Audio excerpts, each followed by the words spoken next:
Hello friends, welcome back to my channel. आज के इस वीडियो में हम समझेंगे संदिग्ध अंक क्या होता है, जिसे हम इंग्लिश में डाउटफुल या अनसर्टेन डिजिट भी कहते हैं। तो दोस्तों, परिभाषा अगर आप जानना चाहते हैं तो इजीली आप स्क्रीनशॉट ले सकते हैं, प्रॉब्लम नहीं है। लेकिन डीपली समझना है तो वीडियो को लास्ट तक जरूर देखिएगा।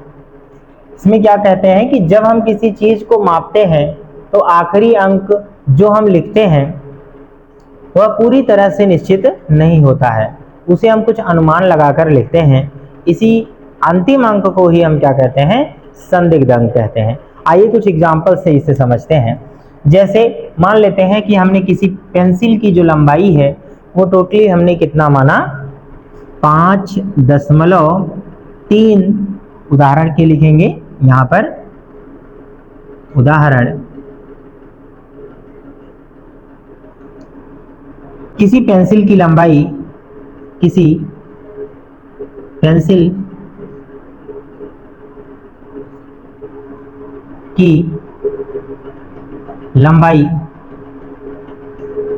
5.3 सेंटीमीटर से कुछ ज्यादा है, कुछ ज्यादा है।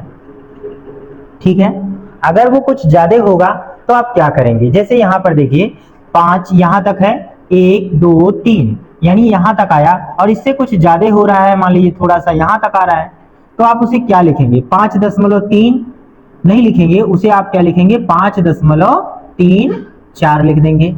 ओके, थोड़ा सा ज्यादा होगा तो इसे 5.34 लिख देंगे, जिसमें यह जो 4 अंक है वह पूरी तरह से निश्चित नहीं है, इसे हमने अनुमान लगाकर लिखा है। तो इस अंक में जो 4 है यानी 4 संदिग्ध अंक है। क्या है, 4 संदिग्ध अंक है। ठीक है ना, इस तरीके से आप समझ सकते हैं। देखिए, अगर 5.3 तक है तो आप एग्जैक्टली लिख सकते हैं, 5.4 पर भी है तो भी आप एग्जैक्टली लिख सकते हैं, लेकिन 5.3 से ज्यादा और 5.4 से थोड़ा कम होगा तो उसे हम क्या करेंगे, अनुमान लगाकर ही लिखेंगे, जिसके लिए ये जो 4 है वो निश्चित नहीं है, संदिग्ध अंक है। इस प्रकार से किसी भी माप का जो अंतिम अंक होता है दशमलव के बाद, वह पूरी तरह निश्चित नहीं होता। तो दशमलव के बाद का जो अंतिम अंक होगा वह हमेशा संदिग्ध अंक माना जाता है। इस तरीके से आप समझ सकते हैं इसे।